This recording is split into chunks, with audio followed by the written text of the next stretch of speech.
ನಮಸ್ತೆ. ಇವತ್ತು ನಾನು ಮಾಡಿ ತೋರಿಸ್ತಿರುವಂಥ ರೆಸಿಪಿ ಬೆಂಡೆಕಾಯಿ ಸಾಂಬಾರು. ಈ ಸಾಂಬಾರನ್ನ ನಮ್ಮನೇಲಿ ಹೇಗೆ ಮಾಡ್ತೀವಿ ಅನ್ನೋದನ್ನ ನಿಮಗೂ ತೋರಿಸ್ಕೊಡ್ತೀನಿ ಬನ್ನಿ.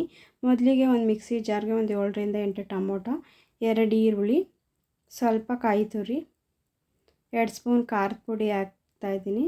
ಖಾರದ ಪುಡಿ ಹಾಕಿ ಚೆನ್ನಾಗಿ ನೈಸಾಗಿ ರುಬ್ಕೊಳ್ತೀನಿ.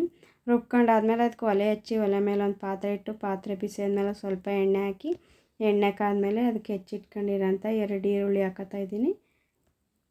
ಈರುಳ್ಳಿ ಹಾಕಿದ್ಮೇಲೆ ಸ್ವಲ್ಪ ಕರಿಬೇವಿನ ಸೊಪ್ಪು ಹಾಕಿ ಚೆನ್ನಾಗಿ ಮಿಕ್ಸ್ ಮಾಡಿ ಈರುಳ್ಳಿ ಕಲರ್ ಚೇಂಜ್ ಆಗೋ ತನಕ ಹುರ್ಕೋಬೇಕು. ಹುರ್ಕೊಂಡಾದ್ಮೇಲೆ ಅದಕ್ಕೆ ರುಬ್ಬಿರೋಂಥ ಖಾರ ಹಾಕಿ ಒಂದು ಸಾರಿ ಮಿಕ್ಸ್ ಮಾಡ್ಕೊಂಡು ನಮ್ಗೆ ಸಾಂಬಾರು ಎಷ್ಟು ಬೇಕೋ ಅಷ್ಟು ನೀರು ಹಾಕೋತಾಯಿದ್ದೀನಿ. ನಮ್ಮನೆ ಸ್ವಲ್ಪ ಜಾಸ್ತಿ ಜನ ಅಂದರೆ ಸಾಂಬಾರಿಗೆ ನೀರು ಜಾಸ್ತಿ ಹಾಕೋತಾಯಿದ್ದೀನಿ. 2 ಟೈಮ್ಗೆ ಆಗೋಷ್ಟು ನೀವು ಬೇಕಾ ನೋಡ್ಕೊಂಡು ನೀರು ಹಾಕೊಳ್ಳಿ. ಈ ಸಾಂಬಾರು ಕುದಿ ಬರೋ ಅಷ್ಟರಲ್ಲಿ ಬೆಂಡೆಕಾಯಿ ಹುರ್ಕೊಂಡ್ಬಿಡ್ತೀನಿ. 1 kg ಬೆಂಡೆಕಾಯಿ ತಗೊಂಡಿದ್ದೀನಿ. ಅದನ್ನು ಕಟ್ ಮಾಡ್ಕೊಂಡು ಹುರ್ಕೊತಾಯಿದ್ದೀನಿ. ಸ್ವಲ್ಪ ಕಲರ್ ಚೇಂಜ್ ಆಗೋ ತನಕ ಚೆನ್ನಾಗಿ ಹುರ್ಕೋಬೇಕು.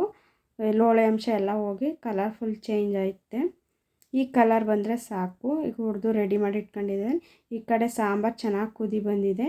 ಈಗ ಹುರಿದಿರೋಂಥ ಬೆಂಡೆಕಾಯಿ ಹಾಕೋತಾಯಿದ್ದೀನಿ. ಬೆಂಡೆಕಾಯಿ ಹಾಕಿದ್ಮೇಲೆ ರುಚಿಗೆ ತಕ್ಕಷ್ಟು ಉಪ್ಪು, ಸ್ವಲ್ಪ ಹುಣಸೆ ರಸ ಹಾಕೋತಾಯಿದ್ದೀನಿ. ಹಾಕಿ ಚೆನ್ನಾಗಿ 10 ನಿಮಿಷ ಕುದಿಯೋಕೆ ಬಿಡಬೇಕು. ಈ ಸಾಂಬಾರು ತುಂಬ ಚೆನ್ನಾಗಿರುತ್ತೆ. ನೀವು ಒಂದು ಸ್ವಲ್ಪ ಟ್ರೈ ಮಾಡಿ. ಸ್ವಲ್ಪ ಹುಳಿ, ಸ್ವಲ್ಪ ಖಾರವಾಗಿ ತುಂಬ ಚೆನ್ನಾಗಿರುತ್ತೆ. ಈಗ ಸಾಂಬಾರು ರೆಡಿಯಾಗಿದೆ. ಆಲ್ಮೋಸ್ಟ್ ಎಲ್ಲ ಖಾಲಿಯಾಗಿದೆ. ಎಲ್ಲರಿಗೂ ಡಬ್ಬಿ ಕಟ್ಟಿರೋದ್ರಿಂದ ಸಾಂಬಾರು ಖಾಲಿಯಾಗಿದೆ. ಈ ಸಾಂಬಾರು ರೆಸಿಪಿ ಇಷ್ಟ ಆದರೆ ನೀವು ಒಂದು ಸಾರಿ ಟ್ರೈ ಮಾಡಿ. ಇಷ್ಟ ಆದರೆ ಲೈಕ್